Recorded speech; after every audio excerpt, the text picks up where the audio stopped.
Hello and welcome to Sunset Film Alliance. Today I will be talking about the different creative styles in Sony cameras. And in Sony cameras there are two different types of color profiles. There are creative styles and there are picture profiles. And today, since we're looking at creative styles, that is the standard thing that most people are used to. Like standard, neutral, vivid, all of those. And picture profiles are more of professional things like A7RIV and S-Log. So today we're just going to look at the creative styles, and so this is standard. Standard is, well, standard. It's what you get right out of the camera, what it's set to right out of the box. Let's go take a look at the next one.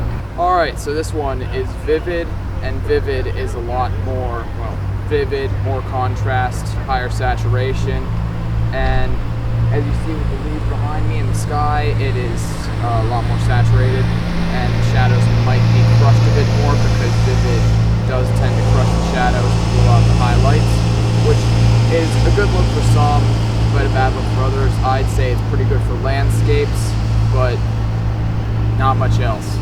It's really good for fall leaves though. Let's go to the next one.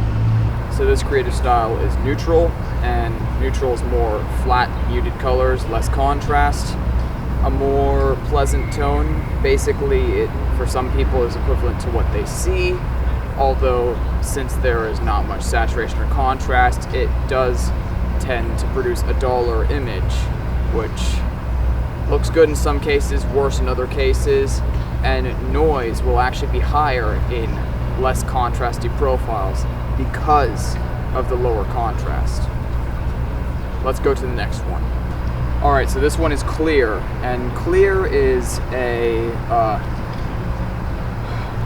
seems to be a very high contrast version of vivid, but I can't really tell. It's just called clear. So this is clear. I don't know what it's supposed to be, but it seems to bring up the contrast a lot while not bringing up the saturation as much as vivid does.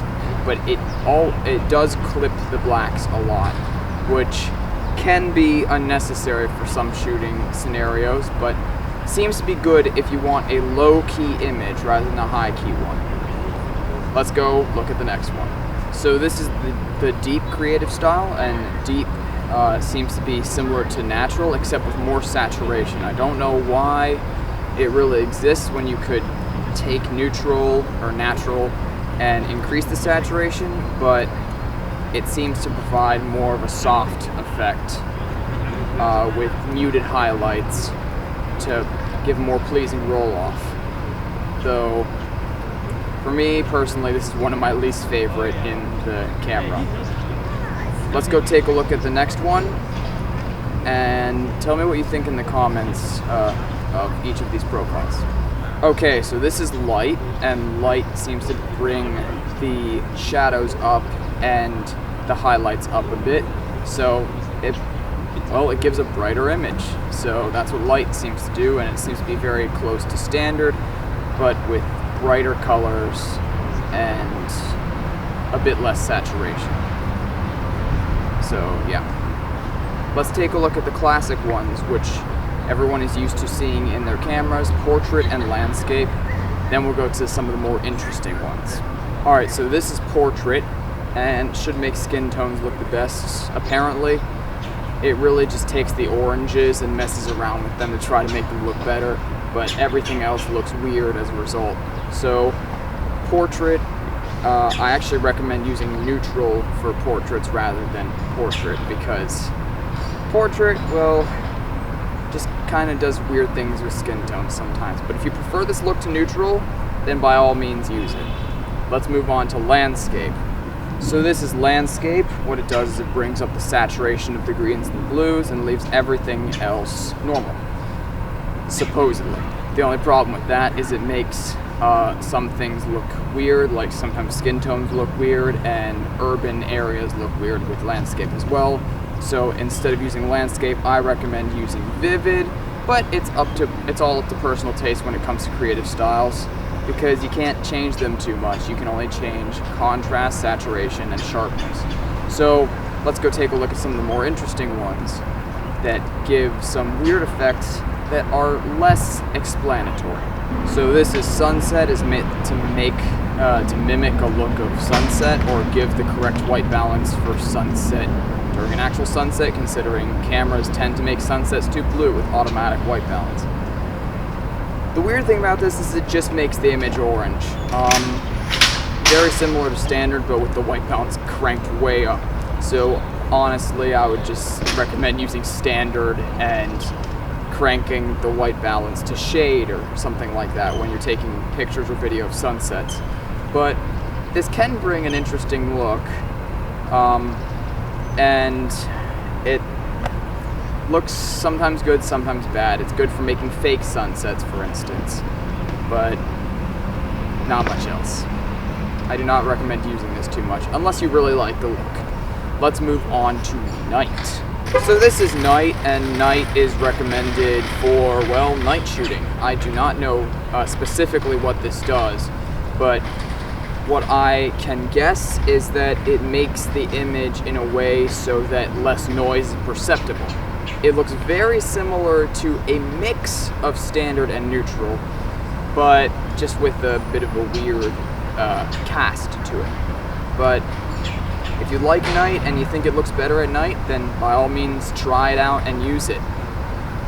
A note for people shooting raw, I recommend shooting in neutral and then editing in neutral in your editor of choice like Lightroom or Adobe Camera Raw, because then you have a good baseline image for doing all your corrections, with one exception. One exception is fall leaves, and when fall leaves are happening, I recommend setting your camera to vivid in RAW, actually, because then it actually gets the nice colors in fall leaves rather than making them overly muted. So, yeah. When it comes to JPEGs, by all means just set it to the profile which you think makes certain situations look best, because editing JPEGs is just going to reduce their quality, so best to use them straight out of camera. Let's move on to the next profile. This is autumn leaves, and autumn leaves is good for, well, autumn leaves. The only problem with this profile is that it can make skin tones look orangish, and that in RAW, it just doesn't show up on Lightroom or Camera Raw. So that's the reason I said to use vivid or neutral for those, honestly. But autumn leaves for JPEGs and video makes leaf colors look great without overblowing them like vivid can sometimes do. So this is what an autumn leaf looks like with the autumn leaves profile. It looks very nice, very red, like it should. And yeah, I recommend using autumn leaves if you really want that interesting look for video and JPEGs. Do not use it in RAW. Let's move to the next one. Next is a classic. This one is black and white, and black and white is really good for, well, if you want to make your photo or video look retro, or if you simply want to make low light video look better. Black and white can do it, because black and white gets rid of all the color noise when it comes to video, but just leaves grain, and grain looks a lot more natural than color noise. So black and white is good if you want to do, well, black and white photography. Let's go to the cousin of black and white, sepia. So this is sepia tone, and sepia tone looks a lot warmer than black and white. It's basically black and white with the contrast taken out of it and given a brown filter over it. This makes it look even older than black and white, such as photographs which have not aged too well, and some love it, some really don't like it, and it's up to personal taste, honestly. Many would prefer black and white. So that is all for the creative styles, and tell me which is your favorite, which you think are your recommendations, and I'll tell you my recommendations. So for filming normal video, if you're just using creative styles, I suggest using neutral, because neutral gives you good baseline for just, standard video. And if you're filming landscapes, use vivid or landscape, depending on preference. and use autumn leaves if you want to use a cool effect. Obviously use black and white if you want to get these cool retro type shots. So, comment what you think, give it a like, a subscribe, and I'll see you in the next video.